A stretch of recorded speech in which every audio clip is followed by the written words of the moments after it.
Hello everyone, সবাই কেমন আছো? তো চলো আজকে নিয়ে চলে এসেছি আমার সেই মার্চের 3 তারিখের থার্ড ব্রাইডের কাছে। তো ওটা আমার এই ভিডিওটা হলো, এটা 4 নম্বর পার্ট চলছে। তো চলো, মেকআপের ভিডিও তো ফুল করা সম্ভব হয়নি, কারণ অনেকগুলো যেহেতু কাজ ছিল সেই জন্য। তো থ্যাংক ইউ সো মাচ আমার ফুল টিমকে, ওরা না থাকলে হয়তো আমার সব কাজগুলো করা সম্ভব হতো না, ওদেরকে ছাড়া আমি একদম অসম্পূর্ণ। তো চলো বেশি কথা না বলে আজকে শুনে নেব যে আজকে আমার ব্রাইড আমার কাছে সেজে তার কেমন লেগেছে। তোমরাও শোনো, আমিও শুনি। চলো, এই হলো ব্রাইডের ফুল লুক। কেমন লাগলো বলো? ভালো, খুব ভালো লেগেছে। ভালো লেগেছে? হ্যাঁ। ঠিক আছে। ওই ভালো লাগছে? তাড়াতাড়ি বল। মাথা নেড়ে দিলে টক করে, আবার চোখটা বন্ধ করো তো।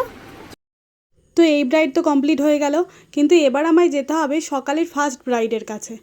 তো চলো চলে এলাম, এই যে ব্রাইডের কাছে যাচ্ছি তখনই দেখছি কতটা সন্ধ্যা হয়ে গেছে। মানে এবার তো টেনশন একটা কাজ করেই না, যে এখনও দুটো ব্রাইড করতে হবে সেই জন্য।